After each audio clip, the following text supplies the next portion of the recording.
Hey mamas, it's Kristen Noel, founder of the Intuitive Divorce, and I'm here hot off of a powerful class with my beautiful team member, Master Coach Joe Young. And I think I say this every week, but it's really true. We really never know what is going to get unpacked in class because we never know what's going to get unpacked in life during a week. And what we refer to all the time as the in-betweens, because a lot of life happens in between all the stuff that you've got to already deal with, and in between everything that's already on top of your plate. And it's the reason that this container is so powerful because it's also the place where mamas get to come in and plug in and just be raw and real and vulnerable. We celebrate wins, we celebrate big moves, and we also just gather around and support each other when things just don't go the way we want them to go. And there was a little bit of all of that today because that's what it is to keep it real. And I think one of the biggest celebrations is the fact that when a mama is at her worst, just feeling really deflated, really overwhelmed, just really out of sorts, and she still shows up and she is committed to herself and she is allowing herself to be supported and to be nurtured and to be held. And it's a gorgeous, gorgeous thing to witness. So there was a lot that got unpacked. We started out by celebrating a mama that made a big move and filed and, told her husband and had him served and made some massive moves. And this is a woman who took her time getting there because we also say it's not cookie cutter. Divorce isn't cookie cutter. The timeline isn't cookie cutter. You're not cookie cutter. And your divorce is going to be as unique as your DNA. And so it's also really important to assemble a team, gather information, but ultimately, you know what it comes back to? Your intuition and alignment with the decisions that you're going to make. And I guess that is really a good place to start here because in order to be aligned with decisions that are going to feel good to you now and in the long term, you got to fill that cup, mama. You've got to take care of yourself. Yep, right here in the messy middle of it all. When you think you don't have any more room for anything else, you know what? You're going to have to get rid of something, clear some space so that you can take care of yourself. And that really is the crux of an intuitive divorce. This is how moms are divorcing smarter, healing faster, protecting their kids, and reclaiming their lives. They're leaning into being supported. And I think today, one of the things that came up is we said, we're also teaching them how to look for helpers. Yeah, that was so great. I wanted to comment on a couple of things because you hit on some really key elements of what went down today, but not just in divorce is what I want to say, right? It's like how to use your intuition to know the timing for various things. And we live in such a pressured world. And one of the things about divorce is when you start to tell people that this is something that's happening, you get all kinds of outside influences that tell you how you should do it, why you should do it, how fast you should do it, how slow you should do it. Like there's a myriad of opinions, Why you right? shouldn't And do so, it. yeah, yes, definitely that. And nobody is standing in your shoes but Hmm. you. And so learning how to trust what feels the best to you is always the advice that we come back to time and time again. And sometimes that's hard to even recognize, right? Because these moms have gotten so used to putting everybody else first. And so they even have to learn sometimes just even how to tap into themselves, what works for them. So I loved so much this celebration that we had at the beginning today because this was a mom who honestly didn't show up and say a whole lot about her time frame, except she had a lot of story around why the time wasn't yet. Hmm. And it's like she kept coming to class and kept learning how to trust herself. And it wasn't a matter of anybody telling her what her time was. She trusted herself. When the time was ready, she knew it. She took action. She did the things. Yes, this is just the beginning stage, but this is a huge first step. Hmm. She listened to herself and honored what she needed, and knew when the time was right for her. And so I just love this so much because I use this on a day to day basis with my business, with various other things, as I know you do. Like really listening to what is being called for right now. What am I putting off and distracting from? Or what am I simply giving myself time for? Mm-hmm. And how do I prioritize and learn how to trust that intuition, that inner voice? And so it's I love that this whole program is built around that because there's no more important voice Mm-hmm. in the world. And that is, by the way, best laid plans. When we lean into something and we say, okay, I'm doing this on October 1st. I'm doing this on, whatever. Well, we set a goal so we have a target. But guess what? Somewhere along the line, something may shift and you say, you know what? This doesn't feel right. This for various reasons, not making excuses, but there are circumstances that come up and something may not feel right. And if it's not aligned with you, fine, you pivot. The thing with this particular mom, she really kind of took us off guard because as Joe said, she was coming to class, coming to class, coming to class, coming to class, and then boom, masterful orchestration. Like really incredible what she actually pulled off. But it was in her divine timing. And better yet, she was in really solid condition. By showing up, by coming to class, by being a part of these conversations, by watching these modules and these videos and all of it, she nurtured herself. She filled her cup. She was in solid emotional capacity. She was standing on pretty firm foundation. And again, it's not making light that there are constantly moving pieces and parts and things that can trigger you. But it's all the more reason for you to show up for yourself so that you have a little bandwidth, you have a little room for flexibility, so that one thing happens, it doesn't topple everything else. And one of the first conversations we had today was with a mom who came in, and this is a common theme. She was just overwhelmed. Her soon to be ex was playing games, not, adhering to court orders, not showing up with this, that, or the other, not doing all the things that we'd hoped he would do. And she had to lean in and she had to do more. And she was very frustrated and she was very overwhelmed. And we really had to unpack it with her to the extent of, okay, while we say two truths can coexist, this can be annoying and frustrating and adding more to your plate. What we really want to get to is what's the story in the background about it. If we keep saying to ourselves, this is so overwhelming, I can't do this, blah, blah, blah, we're like, hold on a second. What if you just took this piece of information, this story, this scenario, and you just handed it to your attorney and said, he is not adhering to the judge's order. Give it to your attorney. Take back your power. Don't let it spiral you down. These are the kinds of things that we work really hard on. And as Joe just so beautifully said, these aren't divorce skills, these are life skills. We will bump up against the edge of our comfort zone. We will bump up against things we don't want to bump up against. But it's how we bump up against them, how we remind ourselves what we are capable of, and Mhm. how do we take our power back? How do we take back control of what is ours to control? Because if something is not yours to control, that is just an energy leak. That is just draining your power and giving your power away. And that is not something you can afford to do right now. Yeah, Really, like and ever.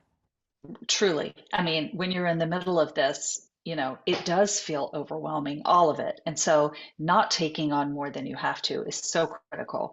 So I love that you brought that up. And the other thing that I noticed about this mom was that, and you and I haven't even unpacked this, but did you notice how her demeanor from the beginning of class, when she first started talking, shifted to the end of class when she said, you know what? I am feeling empowered by Hmm. looking into all of this stuff. Hmm. I am realizing how capable I am to do Hmm. these things that I didn't know that I was capable of. Yes, they're annoying, and it would be easier if everything just magically fell into place, But at the end of the day, she would change the story right before our eyes to go, okay, it can be annoying, but I don't have to go down that rabbit hole. I can Hmm. also see what I'm gaining from this situation, which is I'm teaching myself what I'm capable of. I'm Hmm. seeing that I can do this. Hmm. And I'm learning so much more than I ever thought or knew I even wanted to learn, but she's taking control. And Hmm. that is the beginning of the rest of her life because it is taking control where you can, steering the ship where you need to, not letting it go off course, right? We Hmm. talk about that often in this class. So it was so fun to even see in the short time that we got to speak with her today, the dynamic of the conversation and the story shifted just by choosing a different perspective. Absolutely. That is key, looking at things through a new lens because we all have our default settings. Something happens, we react this way. Something happens, we get triggered this way. We all have these patterns that play out. So the more you can become familiar with them, not judge them, not blame them, not guilt yourself, not none of that. Just recognize it. Valuable, valuable self-awareness, self-intel. Now, how do I use it differently? So I don't think anybody says, hey, discovery is so much fun. This is great. I love digging into all my finances and pulling up documents for the last 5 years or whatever. Not going to happen. Who the hell wants to do that? No, no one. Yes, it can be triggering. It can be triggering when someone's pushing back or when someone's trying to bully you or they're going to tell you how it's going to go down. The fact of the matter is that sometimes, well, first of all, remind yourself this is temporary. It will end. It is an exercise that has an end to it. So you're going to complete that paperwork and it is going to be over. And then it's going to be handed over. It's going to be handed over to your attorney. It's going to be handed over to the court. I mean, there is an end somewhere in sight. But also, there's one other thing I want you to take advantage of here. And this is why we always say it's an opportunity. This is kind of like what we were calling today in class the icky parts. When we tell a story about, I'm so overwhelmed, I don't want to be doing this, da da da da da, da, it's like that's a lot of energy. But instead, as Joe introduced, it's like, what if instead we just say, hey, I don't like this. That's fine. It is temporary. I am so capable. And you know what? I'm going in here and I'm cleaning up something and paying attention to something and taking control of something that perhaps I took my foot off the gas pedal on and let get out of control. Like not knowing the marital assets, not knowing where he was spending money, not knowing what he was doing with all the things, allowing him to control this. Mhm. So it's not about controlling the other person. Can't do that. Never will be able to. But what you can do is control your side of the street. Control what's going to make you feel better. And most people will feel better and more in control when they have information, when they know what's going on, when they feel like there's something they can do. So instead of telling the old story that's running in the backdrop, tell a new story. What can I do? How capable am I? Celebrate that I'm doing something that I've kind of ignored. I've kind of like hoped I didn't have to look at. It's just a way of flipping the narrative. And it's a very, very powerful tool. Yeah. And one of the things that you talked about today was saying, fill your cup, mama. And as you were speaking just then, it was occurring to me how often we say to them, take that and put that in your confidence bank. Like, take that and put it in your, this is what I'm capable of bank. Show yourself the evidence. And that's how you fill your cup. You start to fill yourself with all these little celebrations about it might not be something I want to do, that I wished I would do, that I even like to do, but I am freaking capable of doing it. And then you put that in the bank. And the next time something comes around, you look over and you go, okay, wait a minute, I've been there before. And I Mhm. know that I'm Mhm. capable and I'm going to feel accomplished by doing it when I get to the end of it, just like I did last time. So they're all really beautiful reminders of how to move through this process as painfully and easily for yourself as possible, no matter what's going on the outside. So true. And even today, we had one mama that showed up feeling so deflated. And she had actually just had a massive conversation this morning and then felt like she was having a panic attack in the later afternoon. And we just unpacked that with her.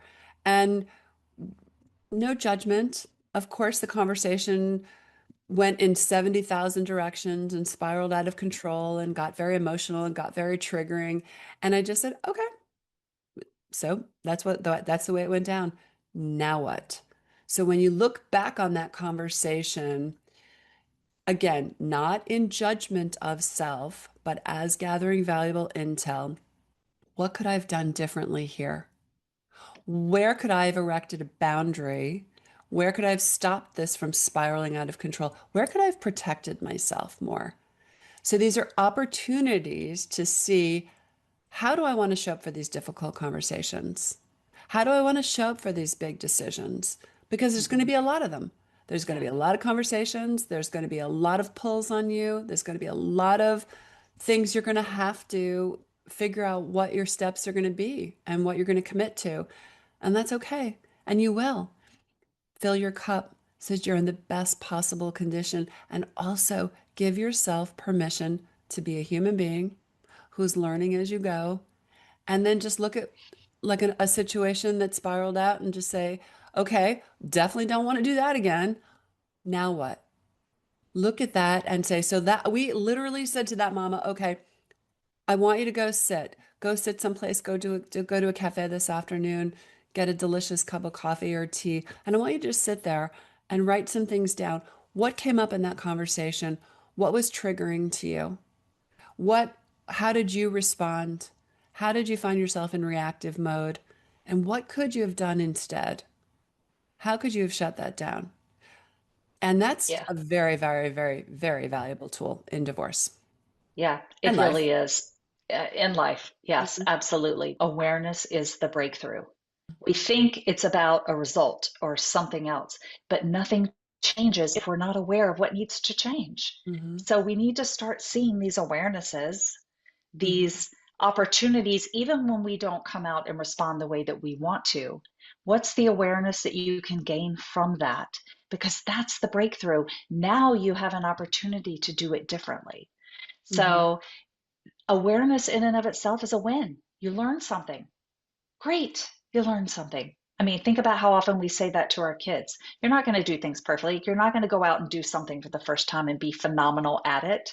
Mhm. Nor are you, mama, going to be phenomenal at going through divorce. Mhm. It's just not going to happen all the time. There are going to be opportunities that you wish you could take back.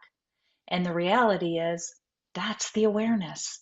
What would you do different? How do you set yourself up? Put things in place so that next time you respond in a different way.